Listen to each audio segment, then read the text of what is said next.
Lisa Spencer joins us now, Indiana County Department of Human Services, brought to you by Marcus & Mack, a law firm representing injured people. Lisa, good morning. Good morning. Happy Friday. And I got to ask you, how was the Family Nature Palooza last week? Oh, it was so much fun. That is such a good day. It was a little bit hot, but I'd rather have that than any type of rain. And we haven't really tallied up all the numbers yet, but I'm guessing we had over 130 families. So wow. I'm sure we were well over 350 families, I feel, or 350 individuals. And, the best part was just watching the families having fun with their kids and grandparents. It was great to watch. And we were at registration, so we were able to see the Indiana Library had all the kites going, and Justice Works Youth Care had the gliders. The independent living kids had the gliders across from us, and the bike rodeo was over there, and Head Start was pretty close by. So we actually were able to see all that, and it was really fun. Well, that's good. That is so good. And probably people really appreciate the opportunity to do things like that all over again. Do you know what's so funny? The biggest comment was, it is so nice, one, to see people again, but two, to be outside and have an event. So how nice is that? We're kind of hoping that we're getting out of the COVID pandemic, slowly but surely. But when you're outside, it was absolutely a gorgeous day out there. Yeah. So that's terrific. That's terrific. And, of course, we'll keep up with events that are coming with whether it's Children's Advisory Commission or some other agency that might fall under your umbrella. Right now, we want to talk about ERAP, which we've been doing on these Fridays for the last couple of months, just getting an update on where the program stands. For folks who don't know, the ERAP program provides assistance for you to get up to speed on your rent and on your utility payments. If you are a renter, Indiana County has this huge bucket full of money, over $5 million eligible to be spent right here in Indiana County for people who are struggling to keep up with their rent and their utilities. And we need to find a way to get that money distributed, and that's what these Friday visits have been about. So what's this week been like? Well, just in the past week, I just received all of our updates from Vicki Allen over at ICAP, and we've had 13 more applications come in this week, so the word is still getting out there. The better news is that we're starting to see people send their documentation back, so that's really exciting.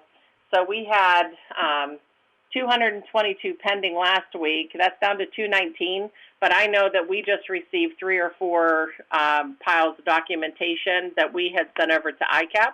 So I'm grateful that people are starting to, get all of that back over there, because that's the only way that we could actually put a stamp of approval on that and help people move to the other column. So that's been good.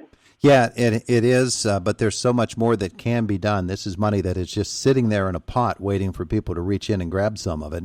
Exactly. And this type of assistance, well, not only is it rare, it's never happened before, where you're behind on your rent, you're behind on your utilities because the pandemic just has knocked you down like it knocked down just about everybody else. And here's the government reaching out saying, here, let me help you up.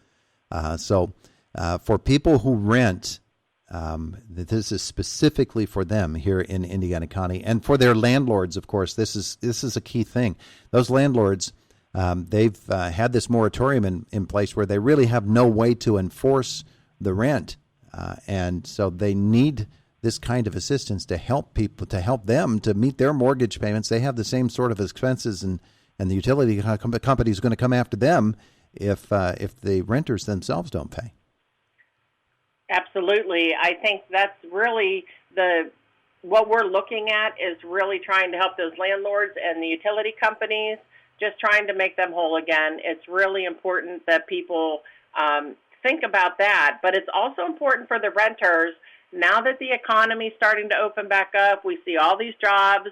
There's so much just opportunity out there for people to get back up on their feet. I just passed Sheets the other night, and it was $14 for team members and $17 an hour for supervisors. Mm-hmm. And I thought, wow, that is really, it seems so much higher now. Burger King I saw was at $11 an hour plus a $250 bonus or something like that. Maybe 150, I forget what it was, but it's amazing. All these opportunities are coming out now. And I know that when Kevin Laser from CareerLink, when he goes over all the jobs that are opening, I feel like we're on a good path now. So as hard as the pandemic was and how awful that was for so many people to not be able to work, I feel like we're kind of coming out of that now. So the best thing I could think about now is if people start getting back to work, so we can help anybody who's renting get all of their rent and utilities kind of caught up. That's the best case scenario. That's a win-win situation, because then they'll be able to provide for themselves and their families moving forward. Yeah, and as you pointed out last week, if you're behind on your mortgage and you've been relying on that moratorium against evictions in order to stay in your apartment, that doesn't mean the bill goes away. You still have to pay that. It's just the moratorium is on the actual eviction. Still, that money is just going to pile up there and wait for you to come pay it. Yeah, definitely it is payable, and you're not going to be able to get out of that. So it's really important that people understand that. Now, this is not for homeowners, and I know that that's been really hard. We've had 9 homeowners that we've had to deny throughout this whole process, but I'm not sure what's coming down in the American Rescue Plan for homeowners. It hasn't been put out yet, but it sounds to me like it's going to have some income guidelines for that too. But I don't know. But something is coming down for homeowners. The other thing that I just wanted to touch on briefly is I am a little bit nervous now that if the rent moratorium is going to go, we haven't heard anything about it expiring at the end of June. So we could potentially have a lot of people who might be in a situation of eviction. Yeah. So that's going to be really something to watch over the next, I would say, probably 2 to 3 weeks or 4 weeks to see what's going to happen with that. If they do not extend it, then we could be looking at several people being evicted. So we need to really pay attention. Yeah, and one way or the other, eventually that moratorium is going to be lifted. It's scheduled for June the 30th, and it could be extended, but you don't know that that's going to happen. And at any rate, you're going to have to pay it eventually anyway. If you're ever going to rent someplace else, you're going to have those cleared off the books. So that being the case, and we'll give you the opportunity in a second to tell people how they can get into this program.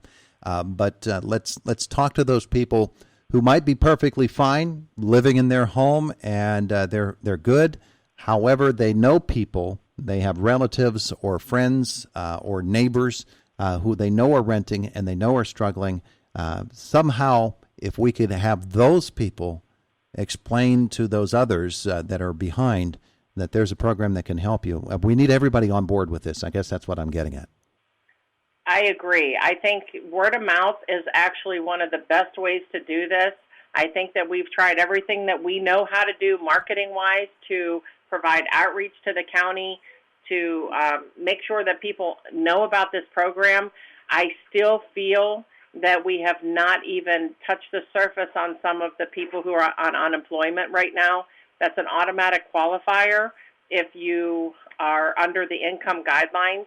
So if you know anybody on unemployment at this time, please tell them to call ICAP and let's see if we can get the information and all the documentation submitted so that we can approve that. This is the time to do it. Like Todd said, you are definitely going to have to, pay all that back. So let's get you caught up here, and then you can work on getting your job and then moving forward. So it's really important that we have the word of mouth and the communication all about this program throughout the county. All right. That being the case, what do people need to do to get involved with ERAP? Really, the best way to do it, in my mind, is just to call ICAP. We have a couple of workers over there. They've been really trying to, since we haven't had that many call to do applications, you can call ICAP at 724-465-2657, and these two workers will be able to help take your information and go through a quick questionnaire with you to see if you qualify.